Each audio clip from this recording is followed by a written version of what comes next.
저에게 하시는 말씀이 이게 스토킹인지 몰랐다. 이 스토킹 사건을 많이 다뤄보지 않았다면 변호사님들도 잘 모르시는 경우, 이게 정식 기소까지 된 사건의 그 증거 기록을 보면 좀 우픈 경우가 많습니다.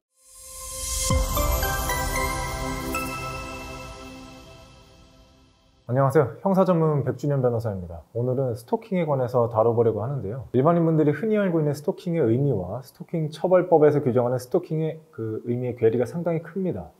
그렇기 때문에 스토킹 처벌법 위반 혐의로 찾아오시는 의뢰인분들 100이면 100 저에게 하시는 말씀이 이게 스토킹인지 몰랐다 라는 말씀을 많이 하십니다. 네, 그렇다면 오늘은 스토킹 처벌법에서 금지하고 있는 스토킹 행위가 구체적으로 무엇인지, 스토킹에 대한 실무상 처벌 수위는 어떻게 되는지, 스토킹으로 입건되어 출석하라는 경찰의 연락을 받았다면 어떻게 대응해야 하는지에 관해서 알려드리겠습니다. 법에서 금지하는 스토킹이란 무엇인가요? 먼저 스토킹 정의에 관해서 스토킹 처벌법 제2조는 다음과 같이 규정하고 있습니다. 스토킹이란 상대방의 의사에 반해서 정당한 이유 없이 특정한 행위를 해서 상대방의 불안감 또는 공포심을 일으키는 것을 말한다. 제가 특정한 행위라고 언급한 것은 구체적으로 상대방을 따라다니거나 주거지나 직장에 찾아가거나 메시지를 계속해서 보내거나 전화하거나 물건을 보내거나 등의 행위입니다. 그 스토킹 행위랑 스토킹 범죄랑 좀 구분이 되는데, 스토킹 범죄란 앞서 설명한 이러한 스토킹 행위를 지속적 또는 반복적으로 하는 걸 말합니다. 그리고 이 스토킹 사건을 많이 다뤄보지 않았다면 변호사님들도 잘 모르시는 경우가 많은데, 이 법에서 상대방을 사칭하는 경우까지 스토킹으로 포함시키고 있습니다. 예를 들어 상대방인 척하고 인스타 계정을 만드는 경우, 이건 우리가 전통적으로 알고 있는 상대방을 계속해서 따라다니거나 하는 그 스토킹 행위랑은 좀 동떨어져 있는 행위죠. 하지만 이것도 스토킹입니다. 스토킹 범죄의 처벌 수위는 어떻게 될까요? 스토킹 처벌법이 2021년 처음 시행되었는데 당시에는 반의사불벌죄였습니다. 스토킹 범죄가 합의하면 처벌받지 않는 범죄로 규정이 되어 있었던 거죠. 그렇다 보니까 아이러니하게도 스토킹으로 입건되었으면서도 합의해달라고 다시 스토킹을 하게 되는, 피해자의 피해가 가중되는 경우가 속출했습니다. 그래서 2023년에는 반의사불벌죄 규정 삭제하면서 처벌도 이제 대폭 강화했죠. 그리고 그 범위도 늘렸습니다.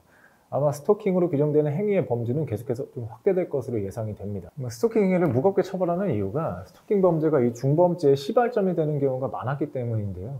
예를 들어서 전 연인을 스토킹했는데 내가 벌금 100만 원 내고 사건이 종결되었다면 그 사람이 과연 자신의 행동이 잘못됨을 충분히 반성이나 했을까요?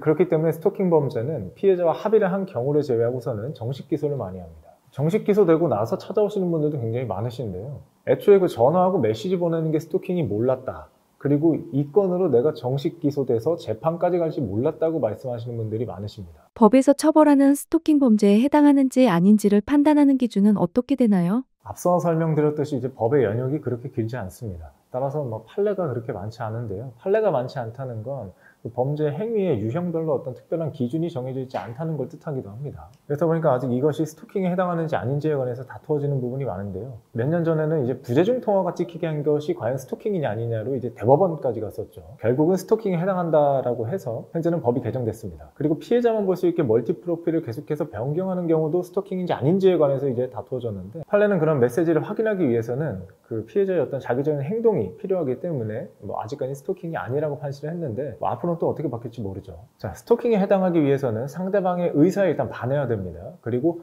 반복되고 지속되어야 합니다.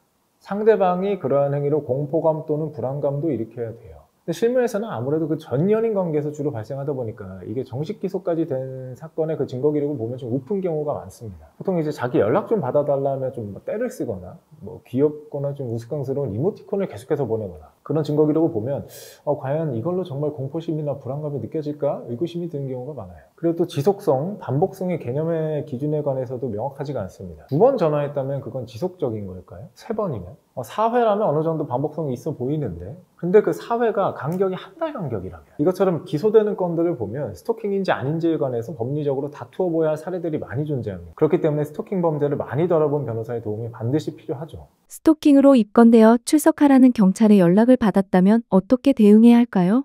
제일 먼저 스토킹 사건을 많이 처리해본 변호사에게 상담을 받으셔야 합니다. 변호사에게 상담을 받으실 때는 특히나 자신이 한 행위를 있는 그대로 솔직하게 말씀을 하셔야 결과에 대한 정확한 진단이 가능합니다. 그리고 필요에 따라서 경찰 조사 전에 예행 연습을 하게 되는데, 저희는 경찰 조사 연습실을 따로 구비하고 있는데요. 의뢰인분들께서 그 예행 연습 때 나온 질문들이 경찰 조사에서 실제로 전부 그대로 나왔다, 이걸 어떻게 예측했냐라고 질문을 주시는 분들이 간혹 계시는데, 사실 법리적으로 핵심이 명확하게 보이는 사안은 질문을 예측하지 못한다는 게 오히려 좀 어렵죠. 그리고 저희가 이제 대전에서 30년간 형사사건을 다뤄왔는데 관련 사건 기록이 많다라는 표현이 부족할 정도로 많습니다. 이 기록은요, 조사 시 수사관과 주고받은 문답이 적혀있는 조서들도 포함하고 있습니다. 그렇다 보니 이러한 사건별로 수사기관의 기록들을 토대로 예상되는 질문을 작성해서 예행 연습을 하니 그 적중률이 높은 것입니다. 스토킹은 징역형부터 기소유예까지 폭넓게 처분이 이루어질 가능성이 있는 범죄 유형입니다. 수사 초기부터 관련 사건을 많이 다뤄본 변호인의 도움을 받아서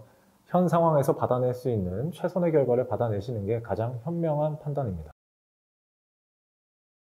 지금까지 BK파트너스의 형사전문 백준현 변호사였습니다. 감사합니다.